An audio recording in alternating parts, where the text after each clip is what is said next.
देवी प्रपन्नारति हरे प्रसीद प्रसीद मातरे जगतोऽखिलस्य प्रसीद विश्वे सरिपाय विषं तमीश्वरी देवी चराचरस्य। आज 2079 साउन 24 गते मंगलबार। हामी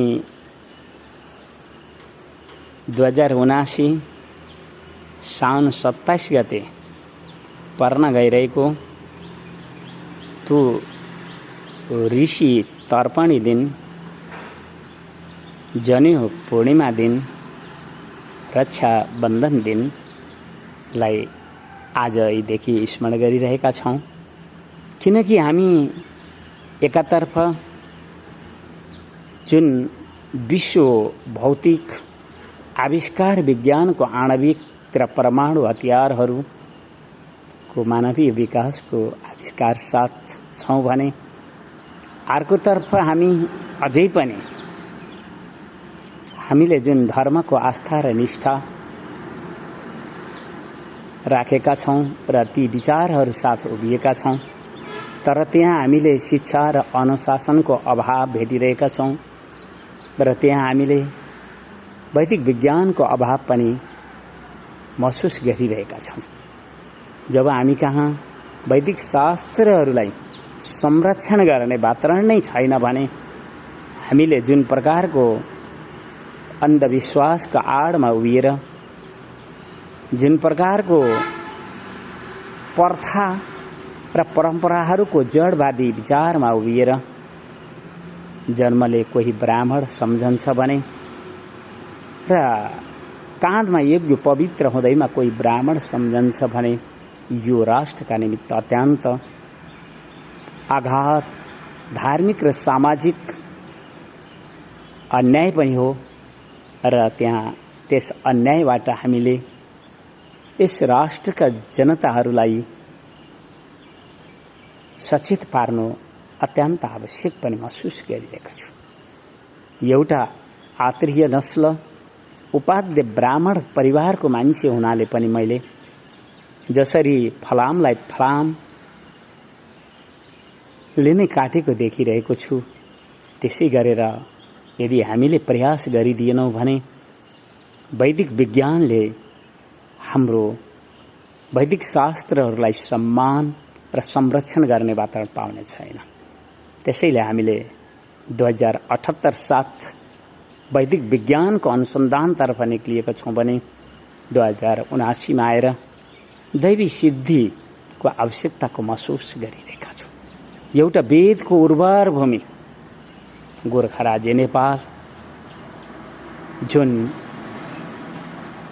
हाम्रो प्राचीन वैदिक शास्त्र सम्मत हाम्रो वैदिक सनातन धर्मको समाज, धार्मिक समाज थियो र तिनै संस्कार र संस्कृतिहरू थिए, तर आज ती कुनै पनि रहेनन्। सबै अवैज्ञानिक अन्धविश्वास र प्रथाका साथमा उभिएको मैले देखिरहेको छु। त्यसैले यी आवाजहरू बोलिरहेको छु। हामीले हामीसँग भएका प्राचीन वैदिक शास्त्रहरूलाई विज्ञान सम्मत देख्न सक्नु पर्यो र विज्ञानका साथमा उभिएर एउटा अध्यात्म विज्ञानबाट अर्को भौतिक विज्ञानलाई आफ्ना बल र सामर्थ्यहरू देखाउन सक्नु पर्यो। हामीले त्यसो गरेनौँ भने हाम्रा प्राचीन वैदिक शास्त्र धरोहरलाई हामीले संरक्षण गर्नका निमित्त, हाम्रा पुर्खाहरूले त्यसलाई संरक्षण गर्नका निमित्त जुन प्रकारले प्रयासहरू गरे ती सबै अब अनर्थ हुन जाँदैछ।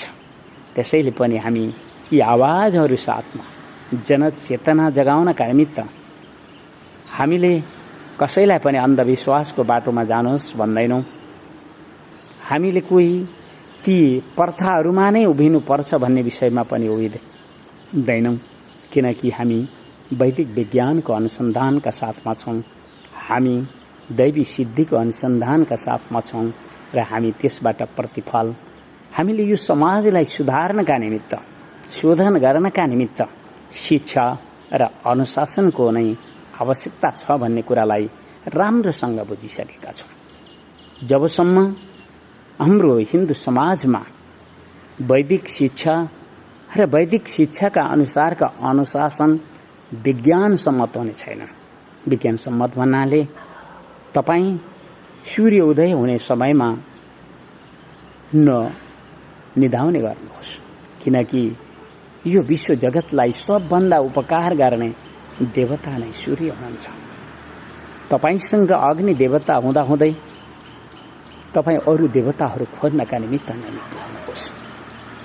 मैले एउटा अग्नि साक्षी राखेर देवालय र तीर्थहरू सङ्कल्प गरेको नाताले स्पष्ट रूपले बोल्नुपर्छ कि हाम्रा यी देवालय र तीर्थहरू केवल धार्मिक शैक्षिक वातावरणका निमित्त यी सङ्कल्प गरिएका छन्।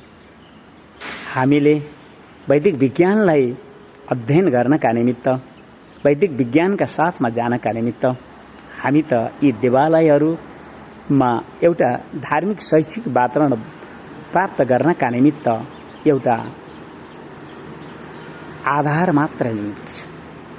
किनकि हामीसँग अग्नि देवता हुनुहुन्छ, हामीसँग सूर्य देवता हुनुहुन्छ, हामीसँग चन्द्र देवता हुनुहुन्छ, हामीसँग प्राण देवता हुनुहुन्छ, हामीसँग हामीले अनुभव गरिएकी विश्वेश्वरी देवी माता पृथ्वी माता हुनुहुन्छ, हामीसँग जल, वायु, आकाश यी 8 प्रकारका प्रकृतिका शक्तिहरू र उनका सामर्थ्यहरू आफ्नै तरिकाका छन्।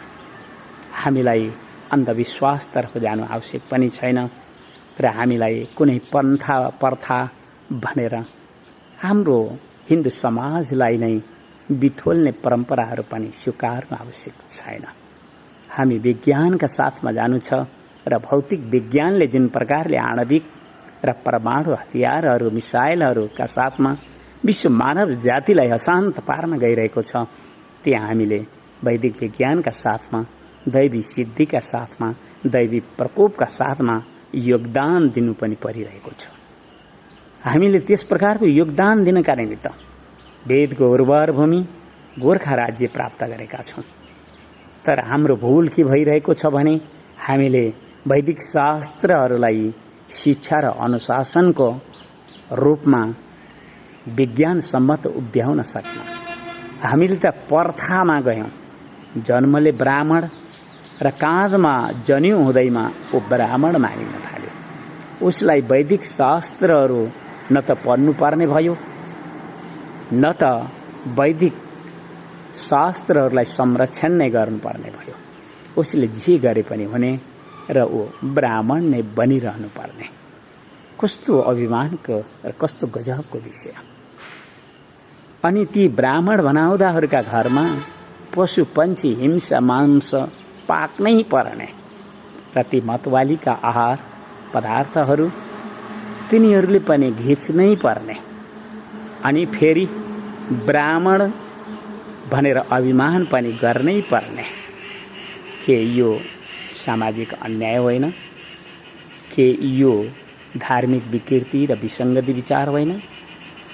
के यो आजको जुन फोरिएको बहुदलीय राजनीतिको जुन प्रकारको असुस्थ प्रतिस्पर्धा र त्यहाँ जुन प्रकारको दलीय भागबण्डा राज्य शासन चलिरहेको छ, त्यसबाट जुन चुनाव प्रवृत्तिबाट यो राष्ट्रको राष्ट्रिय गौरव संरक्षित हुन्छ भनेर र यहाँ हामीले हाम्रो आर्थिक सङ्कटकालमा पनि हामी त्यही बाटो नै रोज्न गयौँ भने अवश्यमेव हामी हाम्रो राष्ट्रिय गौरवलाई गुमाउनु पर्ने हुन्छ।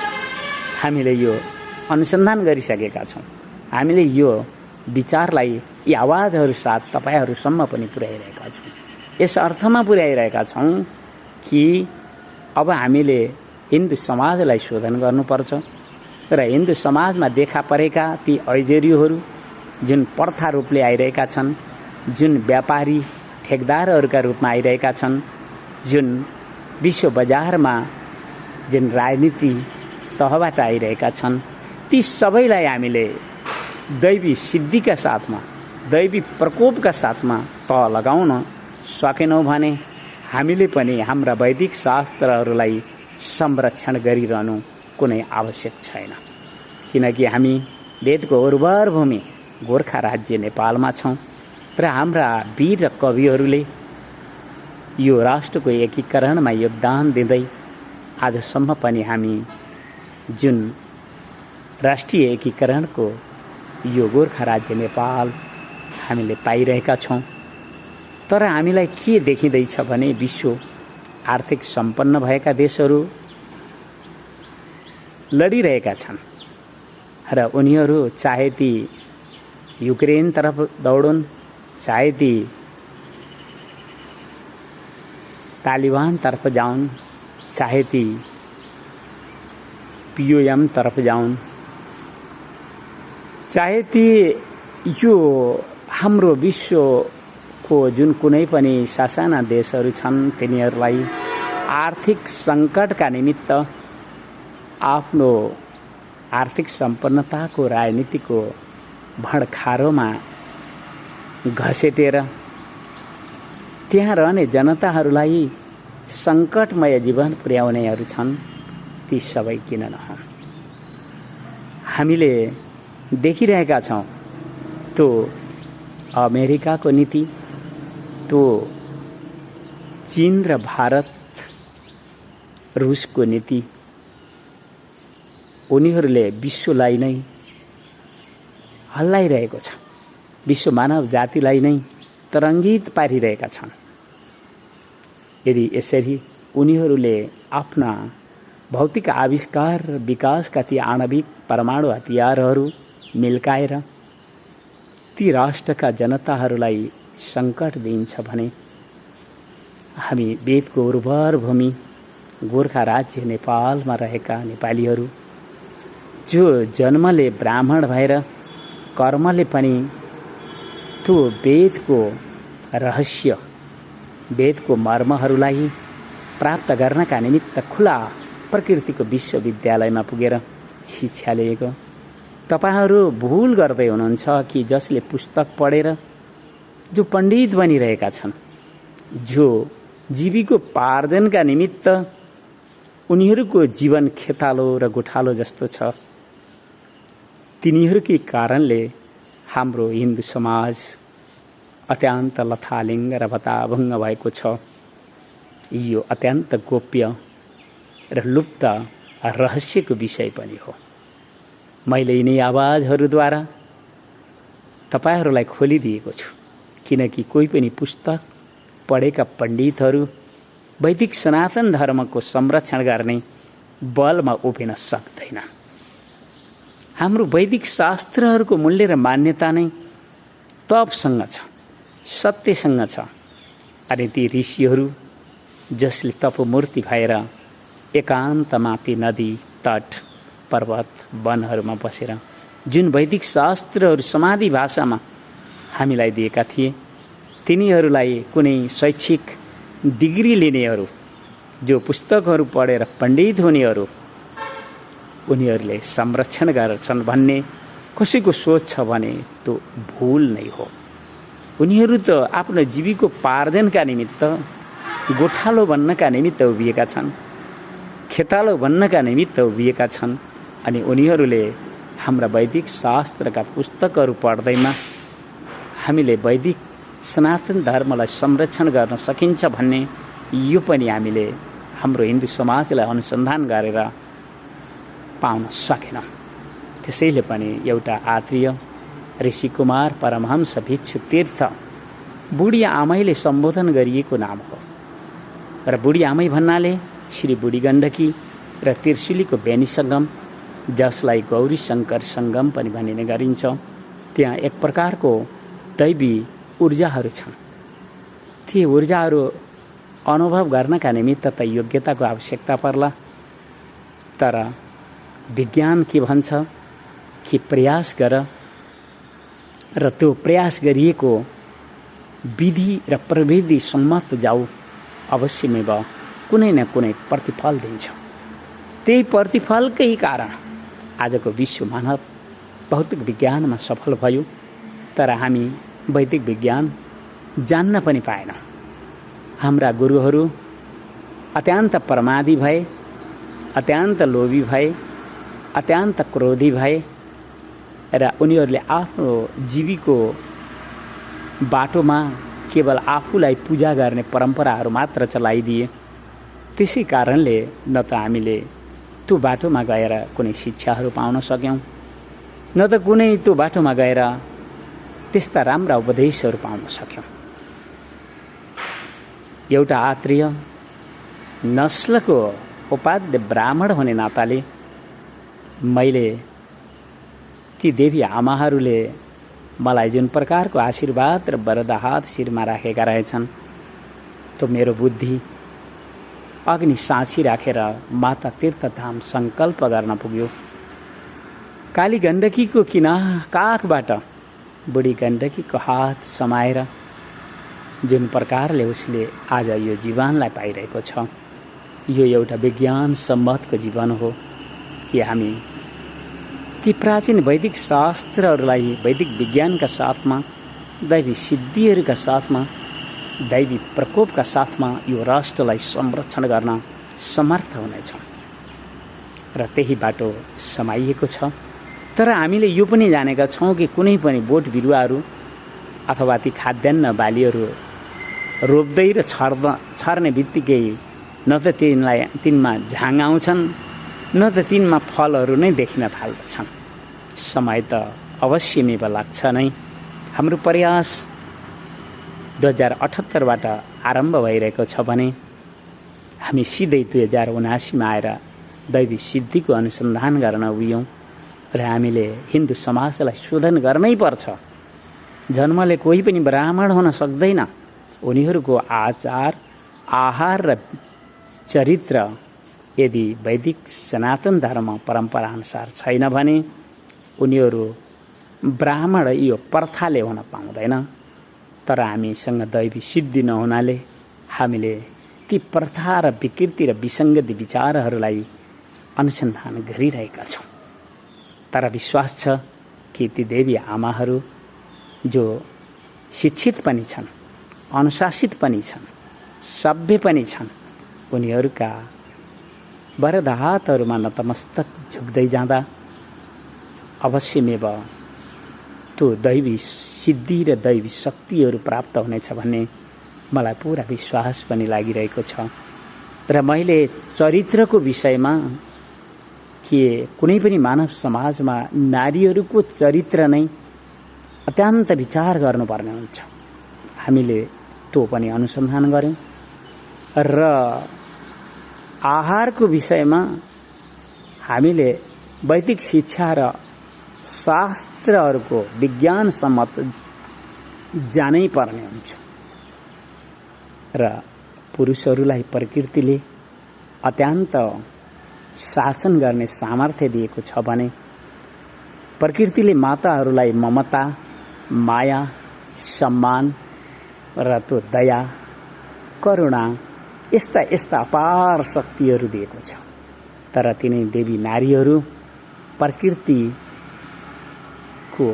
एउटा विश्व मानव जातिलाई सिर्जना गर्ने दैवी शक्ति सम्पन्न हुनाले त्यहाँ हामीले केही व्यवहारबाट नै उनीहरूलाई छुट्याउनु पर्ने हुन्छ। र उनीहरूको व्यवहार शिक्षित पनि छैन, अनुशासित पनि छैन, सभ्य पनि छैन भने हामीले उनीहरूलाई शिक्षाको बाटोमा पुर्याइदिनुपर्छ, अनुशासनको बाटोमा पुर्याइदिनुपर्छ र सभ्यताको आँगनमा उभ्याइदिनुपर्छ। यो हाम्रो वैदिक सनातन धर्मको विज्ञान सम्मत हो।